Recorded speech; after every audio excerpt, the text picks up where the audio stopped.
તો મિત્રો તમે સ્ક્રીનશોટ જોઈ શકો છો રીયુઝ કોન્ટેન્ટ પ્રોબ્લેમ. તો મિત્રો આ પ્રોબ્લેમ કેમ આવે છે? તો મિત્રો 1000 સબસ્ક્રાઇબર અને 4000 વોચ ટાઈમ કલાક પૂરો થયા પછી તમે ચેનલને મોનેટાઇઝ માટે અપ્લાય કરો છો તો યુટ્યુબ તરફથી રીયુઝ કોન્ટેન્ટનો પ્રોબ્લેમ આવી જાય છે અને તમારી ચેનલ મોનેટાઇઝ થતી નથી. તો મિત્રો આ આવવાનું કારણ શું અને તમે કઈ ભૂલ કરો છો તો આ રીયુઝ કોન્ટેન્ટનો પ્રોબ્લેમ આવે છે એ વિશે આ વિડીયોમાં તમને માહિતી મળશે. તે પહેલા મિત્રો હું છું રાહુલ ઠાકોર અને આપ સૌનું હાર્દિક સ્વાગત છે ટેકનિકલ રાહુલ યુટ્યુબ ચેનલમાં. તો મિત્રો વિડીયોને આગળ સ્ટાર્ટ કરીએ પહેલા મિત્રો વિડીયોને લાઈક કરી દેજો અને ચેનલ પર નવા હોય તો ચેનલને સબસ્ક્રાઇબ જરૂરથી કરી દેજો, કારણ કે મિત્રો યુટ્યુબ રિલેટેડ માહિતી આપણી એકદમ સીધી અને સરળ ભાષા એટલે કે ગુજરાતી ભાષામાં મળતી રહે. તો મિત્રો ચાલો વિડીયોને આગળ સ્ટાર્ટ કરીએ. તો મિત્રો રીયુઝ કોન્ટેન્ટનો ગુજરાતી અર્થ થાય છે કે ફરી ઉપયોગ થયેલ.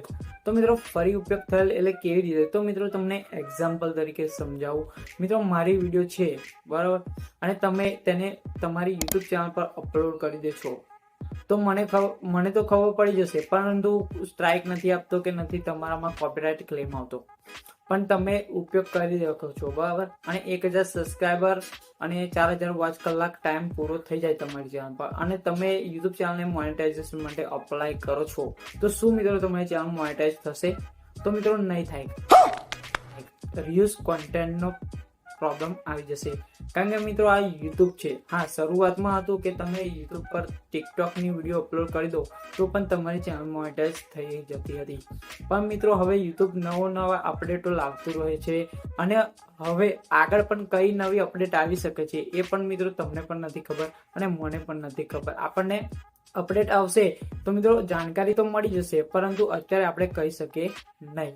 તો રીયુઝ કોન્ટેન્ટ આવી જશે તો તમારી ચેનલ મોનેટાઇઝ નહીં થાય અને મિત્રો તમે જે મહેનત કરી છે એ તમારી પાણીમાં જતી રહેશે. એટલે મિત્રો તમે મારી સલાહ છે કે યુટ્યુબ પર કોઈ કોપી પેસ્ટ નહીં કરવાનું, પણ પોતાનો કોન્ટેન્ટ અપલોડ કરવાનો. તો મિત્રો અમુક સ્ટેટસ એડિટ કરતા હોય અને જે સોંગ હોય એને ડીજે રિમિક્સમાં એડિટ કરતા હોય તો મિત્રો એવી ચેનલ પર તમે મોનેટાઇઝ નહીં થાય અને રીયુઝ કોન્ટેન્ટ આવી જશે. તો મિત્રો મારો કહેવાનો એક જ મતલબ છે કે જે યુટ્યુબ પર પહેલી વખત યુઝ થઈ ગઈ છે એ વસ્તુને તમે ફરી યુઝ કરો છો એટલે રીયુઝ કોન્ટેન્ટ આવી જશે.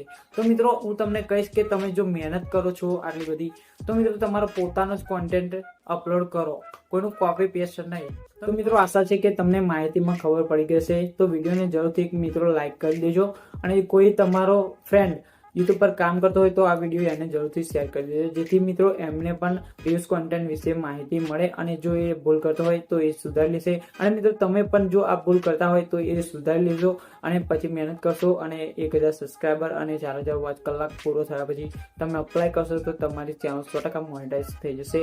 પણ પોતાનો કોન્ટેન્ટ હોવો જોઈએ જે યુટ્યુબ પર અપલોડ છે અને એને તમે ડાઉનલોડ કરીને અપલોડ કરશો તો તમારી ચેનલ મોનેટાઇઝ નહીં થાય. તો મિત્રો ફરી મળીએ આપણે નવી વિડીયો અને નવી માહિતી સાથે. ત્યાં સુધી જય હિન્દ, વંદે માતરમ.